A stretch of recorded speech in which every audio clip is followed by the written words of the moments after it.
Good morning, well, afternoon, everybody. I want to welcome you to the Diablo Retrospect panel with me, Matt Householder. Thank you very much. Producer of Diablo 2 and a lot of other things along the way in my career. Matt Uelmen.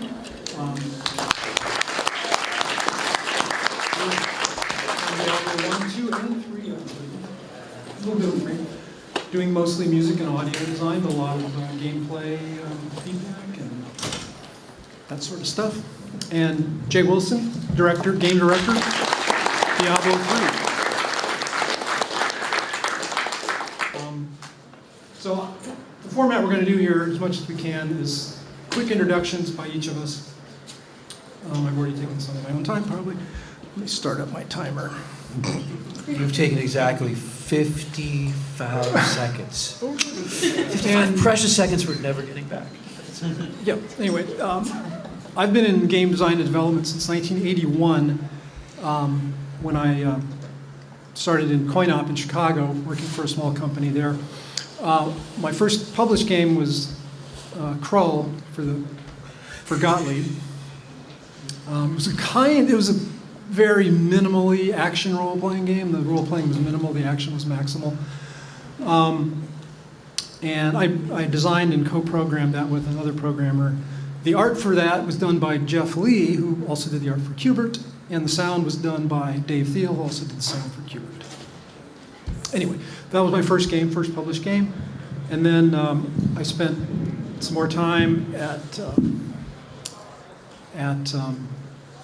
Epix, where I worked on some hits there, but I also worked on a few in the role-playing category. Rogue for the Macintosh. The Summer Game series was a lot of your stuff, like Olympic Decathlon type. Oh, yeah. Yeah, those are that you might have played. Yeah, I also worked on Temple of Apshai Trilogy as a producer. And by this time, I was a producer and not a programmer. I was working on a lot of games at once.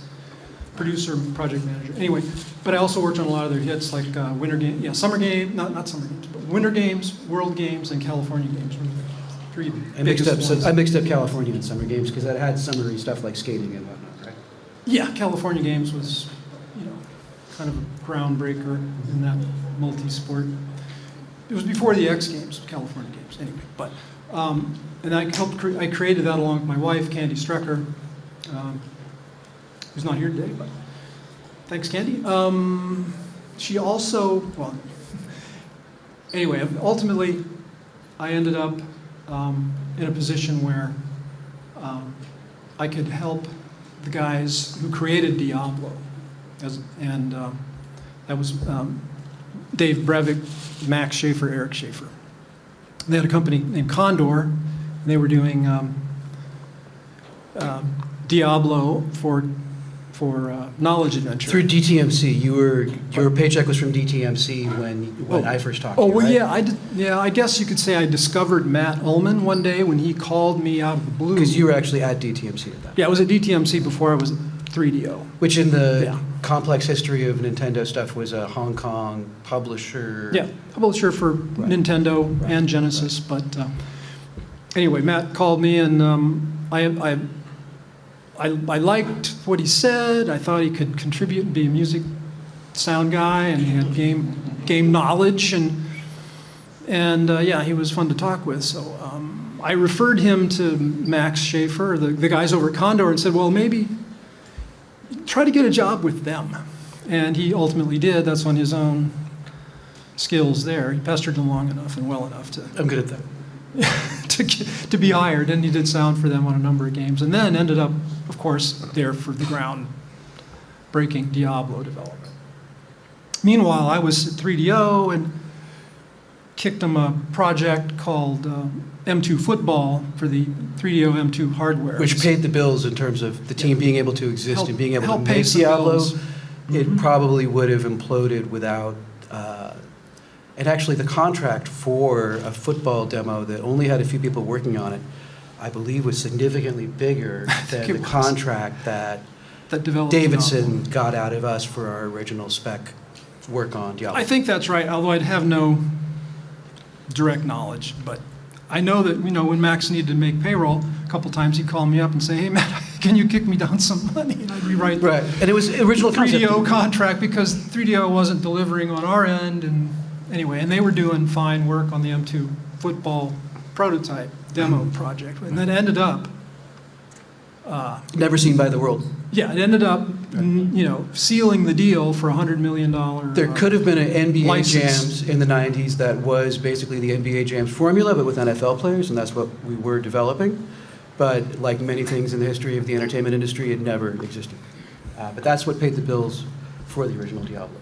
It's paid some of the bills. Yeah. But, and it didn't distract too much from the team by having a small internal group. Kelly Johnson and Brian Pilton, I think. Anyway, maybe we're going too much into the weeds.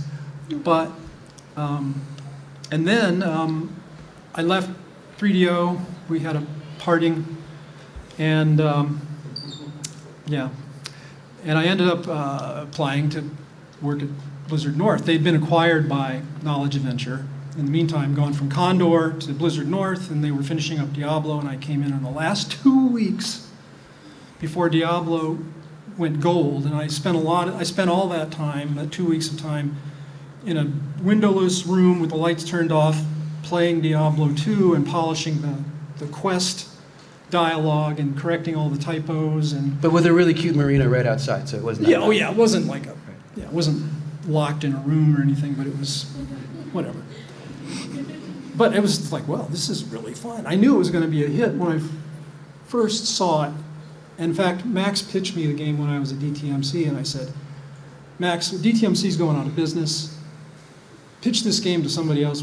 Don't get tangled up with us because it might get taken down. So anyway, but yeah, so there I was playing Diablo, and it was wonderful. The music was wonderful, and it was obvious. It had been obvious since it came out on that Windows sampler disc that it was going to be a huge hit to everybody, I think. And that was really lucky timing on a pure commercial basis, in that Diablo came along when Windows 95 was the new thing that everybody had to have. It was to use a horrible, horrible, dreadful word that I'm ashamed to use, but was very popular at the time in the mid-90s. It was very synergistic.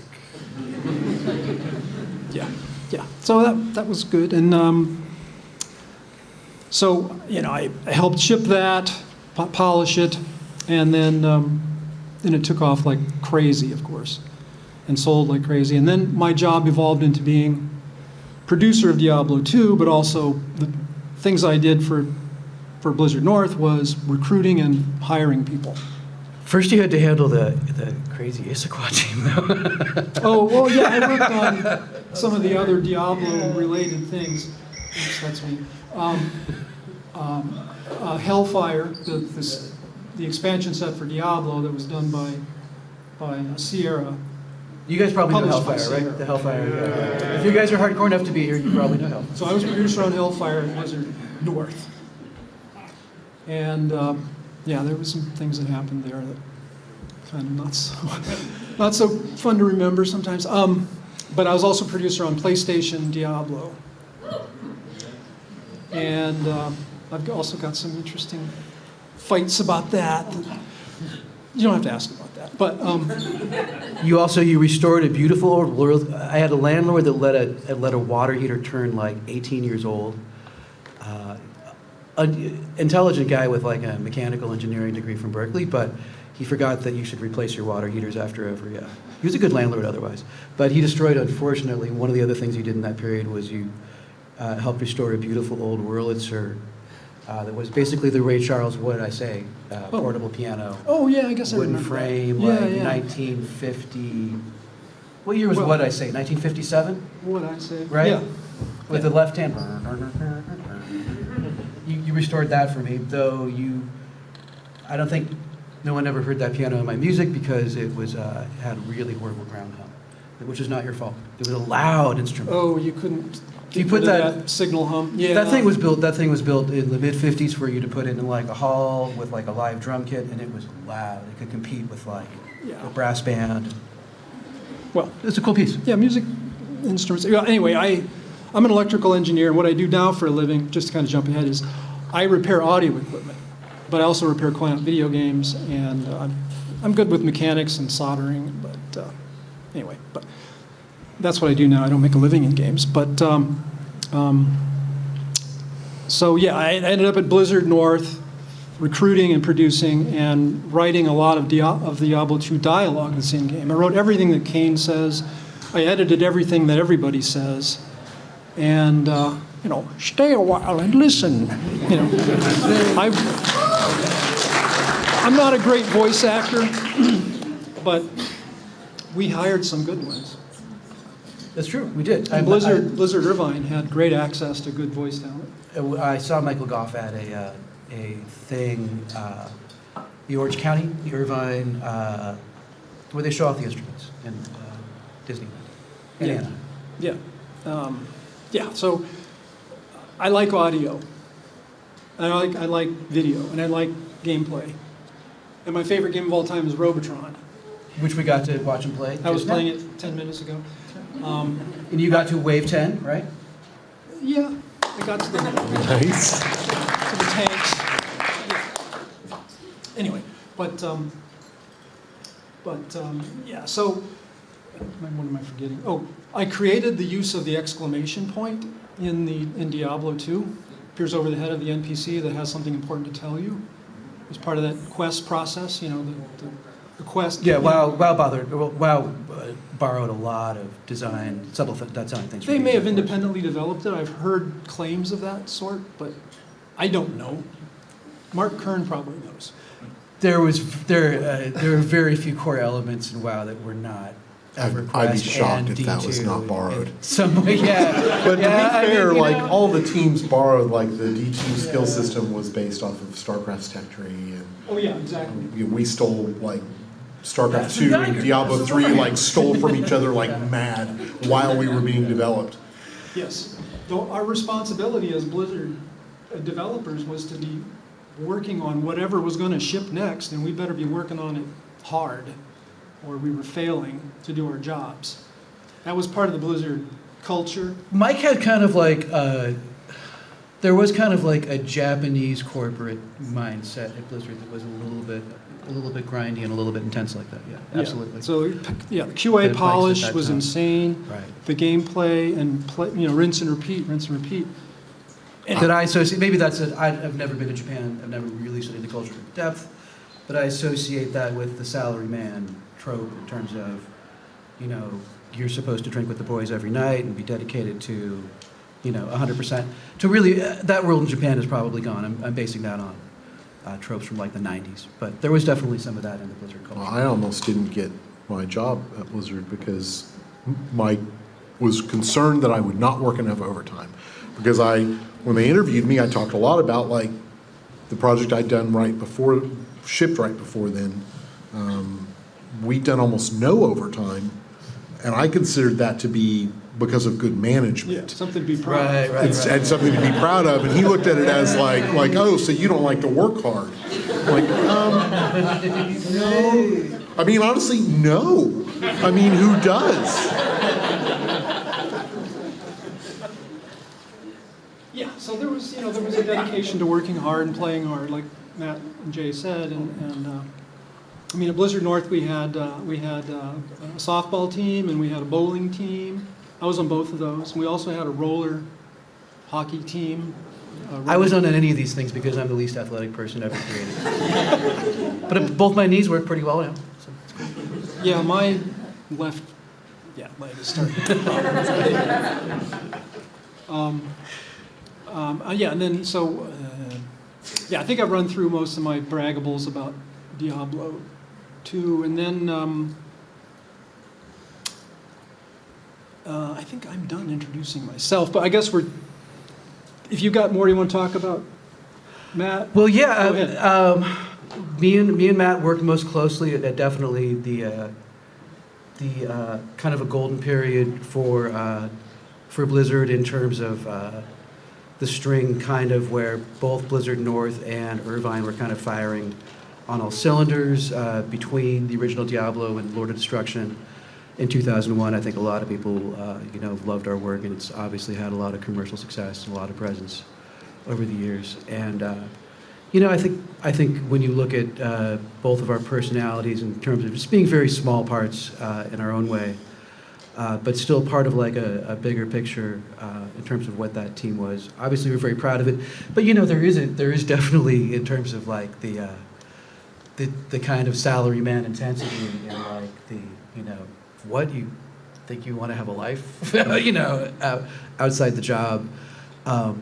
There was definitely an element of that kind of obsessive nature being part of the success of those original titles. And I think the older I get and the more I know artists' experiences, whether they're popular commercial artists or whether they're crazy slice off your ear and send it to your girlfriend in the mail artists,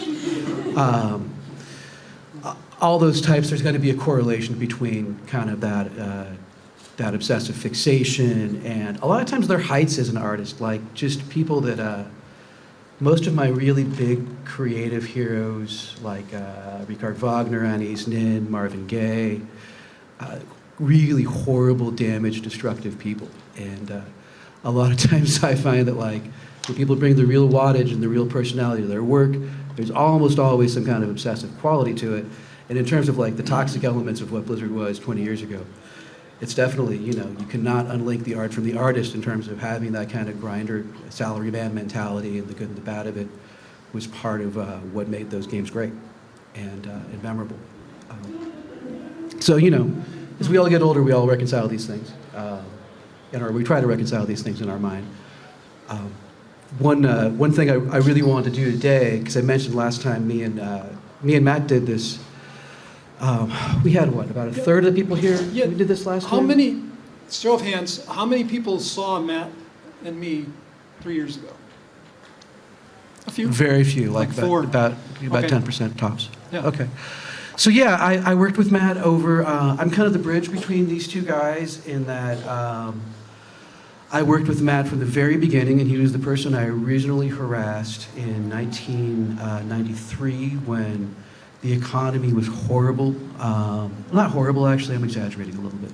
The economy was kind of in a pause, but I think if you were in the Bay Area, you knew that like tech was still going to grow. The video games industry in particular, I kind of crept into a crack in the, a kind of a pause in that world, that it was not really overheated or kind of overexcited because it was kind of in the last console cycle dip, right when I crept in like late 93, and when I worked on a Genesis title, which was kind of the parallel thing for the Super Nintendo, if you remember that world, or have studied it, perhaps in a book or a website. The Genesis and SNES kind of had the similar timing, and 93, 94 was kind of the last dip. So really, when I started working with Matt, and then he was actually at 3DO before, and I mentioned this, almost nobody was here, but it's kind of a poetic image, is going up and down the 101. I call it the 101 because I was raised in Los Angeles, and that's how you refer to freeways on the West Coast. You use the article, right?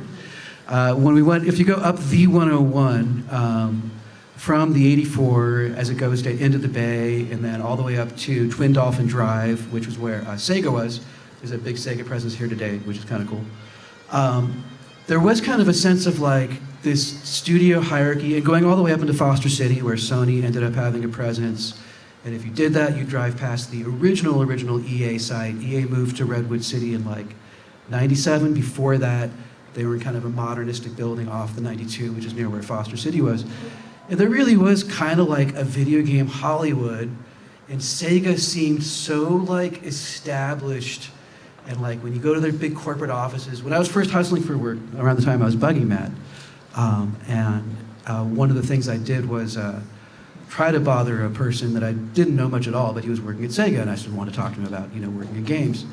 And when you would visit somebody at Sega in that big gleaming tower on Twin Dolphin there, and it just was like, 3DO had their big IPO that was very successful. Random developer that I was also bugging, which was Condor, where I ended up working. But as you progressed up the 101, it was really like an old kind of Hollywood studio row. And it's just, the main thing I would want to communicate with that is that like, when you would go visit somebody at Sega, it just seemed like, oh, it's like Coke and Pepsi, Nintendo and Sega. It's going to be this way forever. right? And of course, that's just not how business works. That's not how life Not works. the game business. They tried to do a 32X type stuff and kind of expand Saturn, the brand, or whatever it was. And it just kind of imploded. 98, 99, the attempted reboot of Atari that insiders didn't have that much faith in kind of fizzled around then too. 3DO, of course. Trip is a brilliant guy, Trip Hawkins, very, very creative mind, very important person in gaming history. And Trip did a fantastic job doing an IPO, and he did a fantastic job selling purported technology to Matsushita, Yeah. something that resembled purported technology He's to a great Matsushita. salesman. Yeah, he was a great salesman. But those things kind of seemed like, dust in the wind, like the old Kansas tune that the guy that wrote Tristan may have heard in childhood once or twice, right? With the great finger picking in it. It really was incredible to see how fast that world just kind of whoosh. It's other industries are used to it happening because you're used to kind of technology creeping up on you, and Rust Belt-izing various things. But if I would communicate anything, it would be just the kind of how that world. Obviously, you guys know the history because you guys love games and you're here at the Retro Game Festival. So, but when you were in the middle of that kind of row of studios and just feeling like it was there forever, and yeah, nothing does last forever. And my life changed a lot in 2005. The same day my wife went into labor, Mike Morheim did a surprise announcement, August 1st, 2005. And that was the day that the random vagaries and happenstances of corporate life changed my life a significant degree. And Mike basically told us all, we're shutting you down, and we're hopefully getting rid of the quarter of you we don't want, and inviting like the half we do really want down with some money we're dangling in front of you. That was Blizzard North. Yeah. That was the day that was Yeah. the day Blizzard North. That was the day Blizzard North. And the whole logic in terms of who they did and didn't want, I thought was really kind of short-sighted and dumb in terms of some aspects. I think it made this guy's job a little harder in terms of, I don't know, in some ways, in terms of like, if that corporate culture was a little bit more delicately handled, insane prima donnas that we were, it might have made the foundational part of Diablo III a little bit easier. So the history that a lot of, 16, 17 years is stale enough. I can get a little more into corporate type history. When we first moved down, don't do that? No. Don't talk about the state of development of Diablo III when we moved down. Corporate history. Even 17 years ago? Yeah, seriously? What do you want to hear? I yield to the audience. It's your dime. Yeah, all right. Well, I just don't know what I can say. I want to know what he's going to say. No, I want to give like the snapshot history of Blizzard 2005, 2006, 2007, because it was really interesting stuff. Well, that was right after WoW hit. Right. That was the first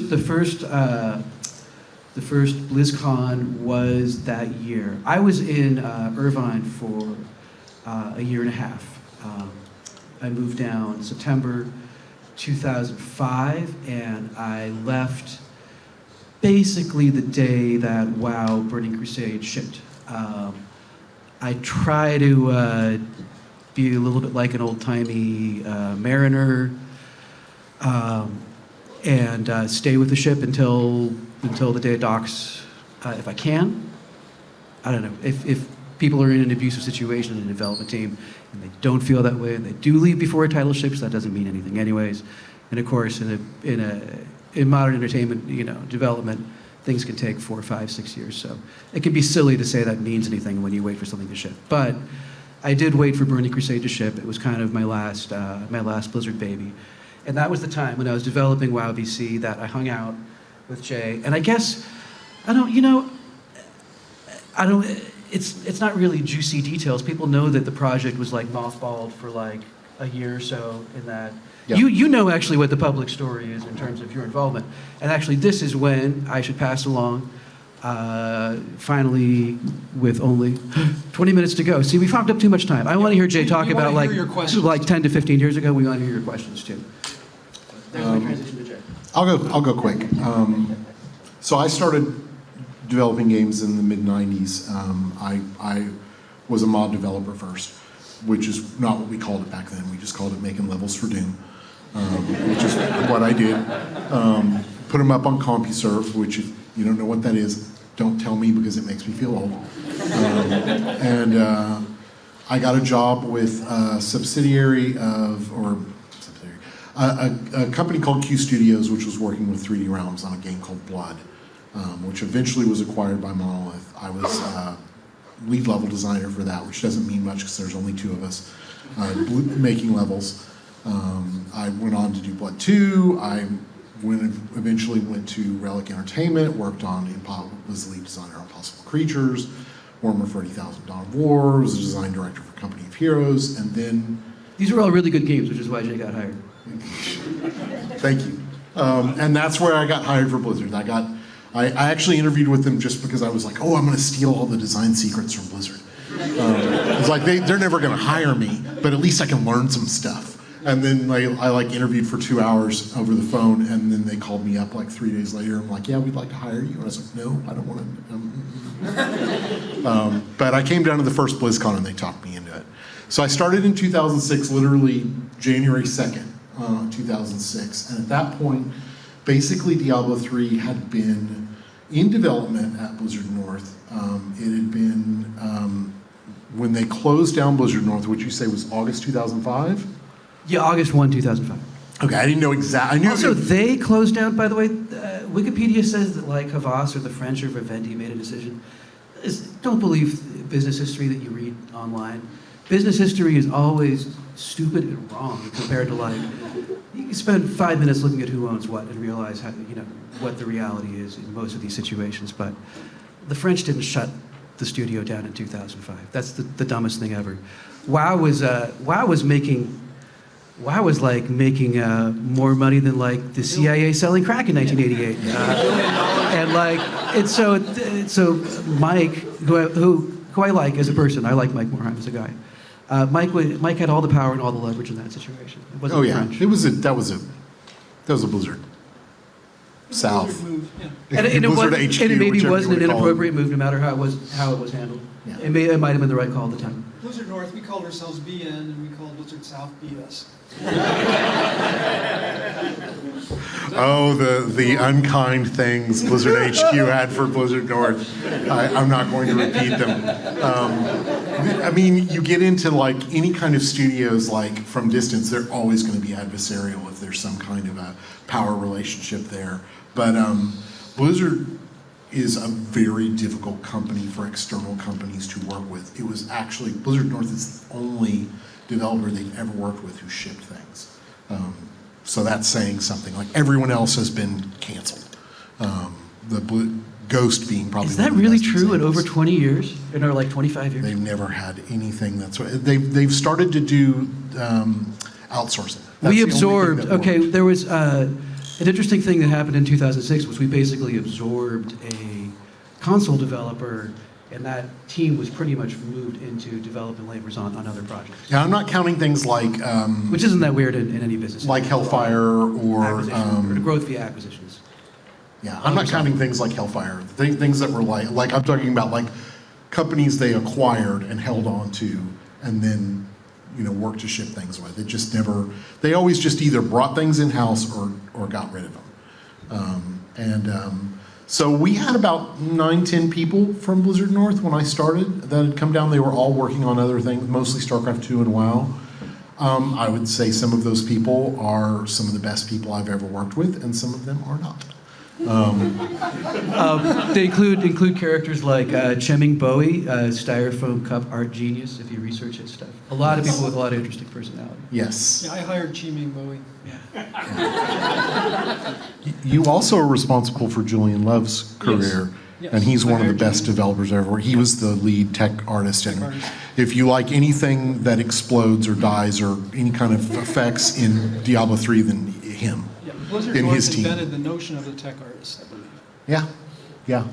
So, yeah, and we started That makes from you feel there, old. and, you know, at the time, Blizzard was just in huge growth, because they had WoW, and it was making all this money, and they were like, well, let's escalate the StarCraft 2 team, let's build up Diablo 3, let's like actually do that. And so they brought me in to be lead designer on that, and 8 years later, we shipped it. No, 6 years. I was on it for 8 years. It only took us 6 years from when I started, when we already had tool set and a very good engine that had been developed internally. So yeah, that's my short history there. I don't want to go, and I'm right now, I do game consulting, and I have a small startup game company that we're bootstrapping prototypes and things like that. So I stopped for a little while and wrote a novel, but I still make games. Do we want to do the burning questions already? Yeah, we got 14 minutes, so do we want to have a microphone, or do you want to just have people stand up and talk real loud? Oh, we got a microphone in the middle right there. All right, awesome. Call for questions. This gentleman here with the mask on the left. You can line up behind him if you want to come up and ask questions. So this is mostly for Matt Uelmen. I know that at least vaguely, the development of like the score and sound design can be a little more detached from the rest of development at times. How does that experience kind of differ from, you know, projects, earlier Blizzard North projects like Diablo II, to even things, you know, more recently like your work at Runic Games and on Torchlight? Like how kind of did you feel the effects of the work culture as someone that may have been, I guess, a little more outside of the direct, like, programming, things like that? It's a great question. And you know, it really has varied in my career very, very much project to project. Pretty much in this last part of my career, which still continues to this day, where I'm working with Max Schaefer, has been work from home with, obviously the Runic HQ was up in Seattle, and then we had the HQ for the ill-fated Torchlight 3 in San Francisco. And, I was one of the first people to work from home. Now, like 40% or something ridiculous of the tech workforce does that, and COVID, of course, accelerated that. And it's a logical thing when you're a composer and you're a sound designer to work in a different space. But there are a lot of moments where I miss having like a pit of people playing the game. I miss being able to have lunch with an animator. I miss being able to hang out with like the concept artists and make fun of programmers, you know. I'll jump in real quick, but we always kept at Blizzard North a working version of Diablo II. And you would get instant feedback from everybody in the office. And maybe they even run down to your office and tell you something is good or bad and demand that it be taken out or changed or thumbs up or whatever. So. We actually kept that culture with D3 as well. D3 Yeah, was it's a good culture to have. It's a was big part of Blizzard's always, success, really. from when I started, it was always running. Everybody was what gave feedback, and we had a very open culture. Like that, as teams get bigger, that tends to change. Like everybody gets really specialized, and they get so specialized they stop talking to everybody else. But Diablo 3 was like 70, 80 people. That's still small enough. Like usually it's about 120. Once you get over that size, like for some reason there's these magical numbers that change your development, and that's 120 is one of those numbers where everyone becomes so specialized they stop talking to other departments and just stay within their own group. Near the sacred nerd number 128, of course. Very close. It may actually be that number. It's around 120. Thank you. Yeah, great question. And in project to project, like some things that I've worked on have been more sample-oriented. Some have been a live thing. It really depends on the money available and the goals, thing to thing. Like Hob was all kind of like my big thing from the past 15 years, where you get to actually hear me play guitar and whatnot. Other projects have been the opposite. Like some projects, there's, it just makes more sense to have more orchestra. So that's not me, because I don't have that level of skill. Not to also beat a dead horse, but the D2 always running, D3 always running, always being able to play it, that is extremely extremely rare in the game industry.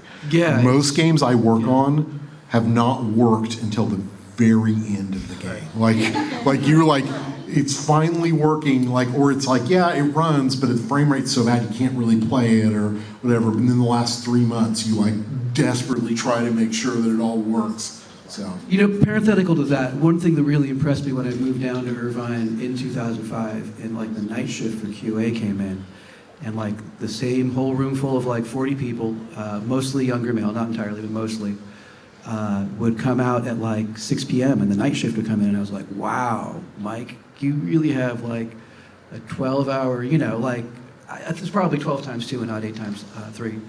But you really have like a day and a night shift doing QA on this stuff all the time.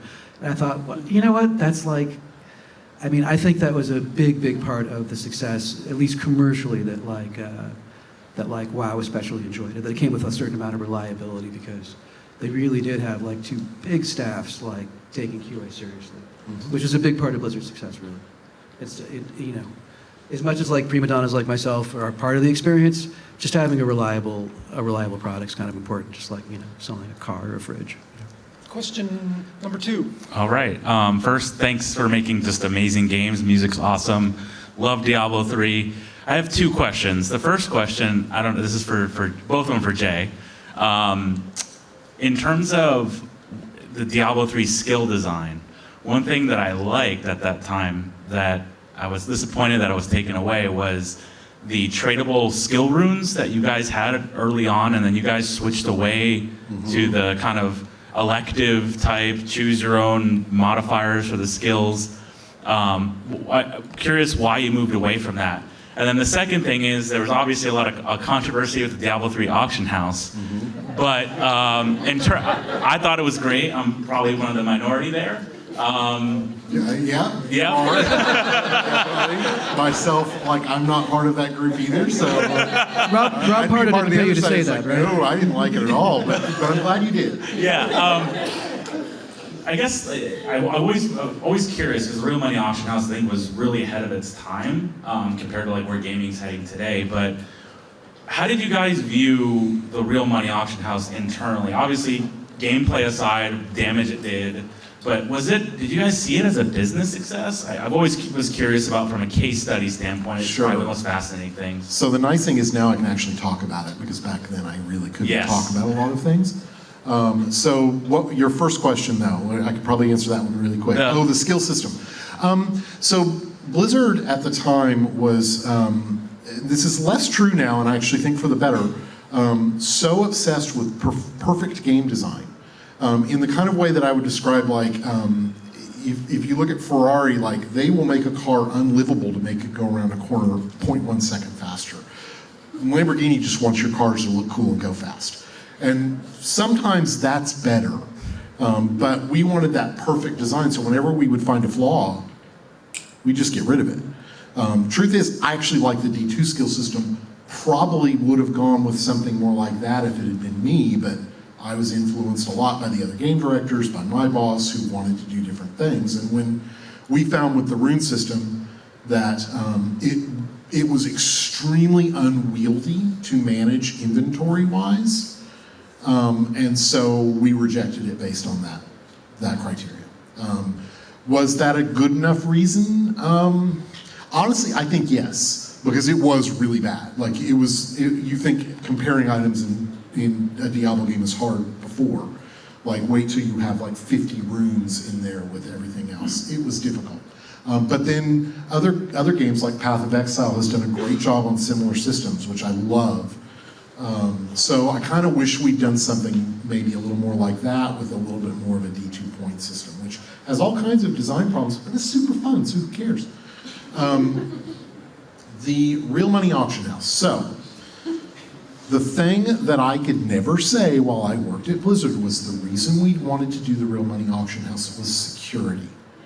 No other reason. It was not to make money, because we didn't honestly think it would make that much money.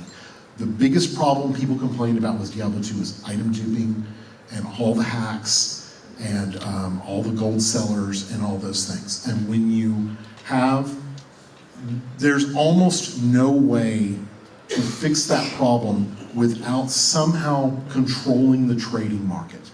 You have to control it in some way. And there's lots of good ways to do it, especially now we know even more. But at the time, that was our idea, was, well, if the trading market is in the game, we control it, and the hackers don't. Not like D2JSP. Yeah, and that's the other reason why we also went online only, because when you don't go online only, you have to give out the client server, and once you give out the client server, hackers got you. But I could not say those things because you do not poke hackers. Like, if you say like, oh, we're doing it for security reasons, then the hackers go, oh, really? I could never say that. We were one of the first DDoS attacks, right, back in '97? Oh yeah. Yeah, the first like really big ones. Yeah.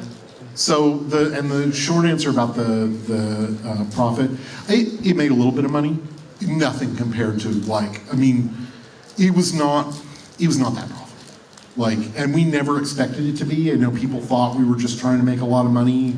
We really thought of it as a courtesy to making the game more secure.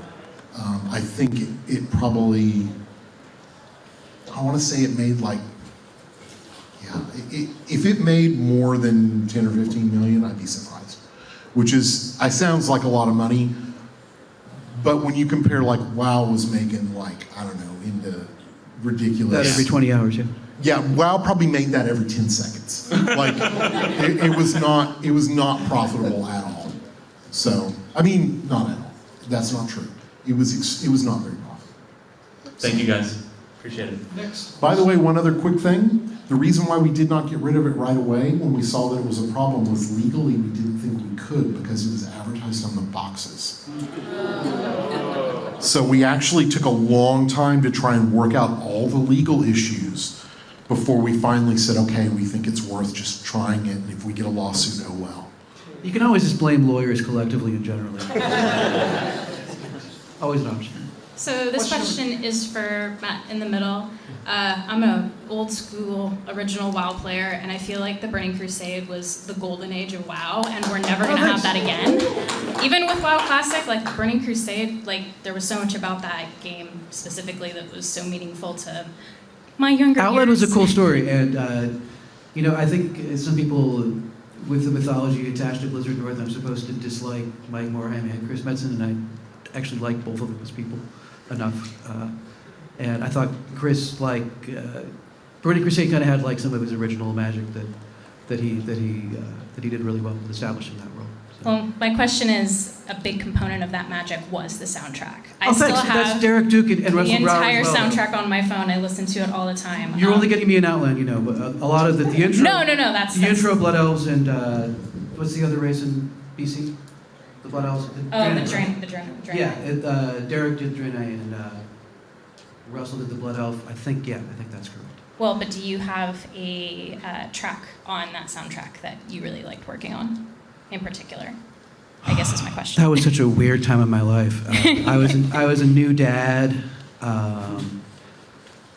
I was just such a weird blur. He had this weird lead designer on D3. He had to do a real pain in the ass. Well, most of all of my attention was in. If you know my stuff well, then you probably can guess that some D3-ish stuff was turned into interior dungeon stuff in Outland.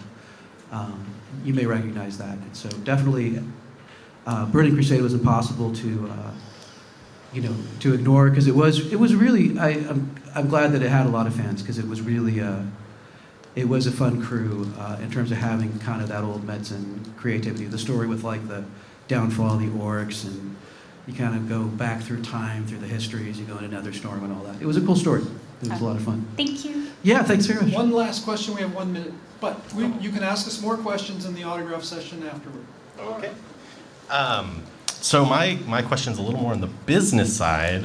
Specifically, Activision acquired Blizzard back in 2008. We could do another hour on Bobby Kotick and Blizzard. Yeah. I was more curious because I know Activision's gotten a pretty bad rep, and they're about to be acquired again. What was that experience like, and how much impact did Activision really have on Blizzard? That's a great question. We Overall. only have 20 seconds. 25 that's all me because that was you were It gone by is, then. it's a tiny bit me. Activision buyout was a tiny bit before, right as I was leaving, but that's really a question you can answer for like an hour. So Activision's effect on Blizzard was like a frog in a boiling pot of water. Like early on, it felt like nothing. But later on, as business models progressed for products, it became more and more. The products that were newer, the products that were making money had enormous amount of pressure on them to produce. I know like Heroes of the Storm, they were just crushed with like meetings with Activision where they're always talking about bottom line. They were always talking about like how to pull more out of that. D3 didn't get affected by that much because we were very solidly a premium box model. But a lot of talk about Immortal before I left. They were talking about Immortal, but it hadn't actually started. Was all Activision Blizzard. Like they wanted a free-to-play Diablo really badly, and I didn't. Now, granted, by then I was off Diablo. So, but yeah. So they had a big effect on all those business models and everything. And in my opinion, a lot of the higher up people who have left did because they just got frustrated with all of that. And I don't think it made those products better. We had a saying at Blizzard when I was there. There's a lot of bad things about Blizzard. There's a lot of great things about Blizzard. But I always thought the best thing was they had a saying of like, we always want to be the guys in the white hats, which means we always want to be the good guys. So we always want to be doing something that we think is right for our players. So if we charge our players for something, well, of course we're going to charge them. We're a business. Like we have to make money. The more money we make, the more we can make more games for our players. But we always wanted to charge them what we thought was reasonable. So that came in direct conflict with a lot. Did the of Phillies win while we were Activision doing this? They did, didn't they? Well, we're done. Thank you very much. Thanks, guys. Join us next door if you like.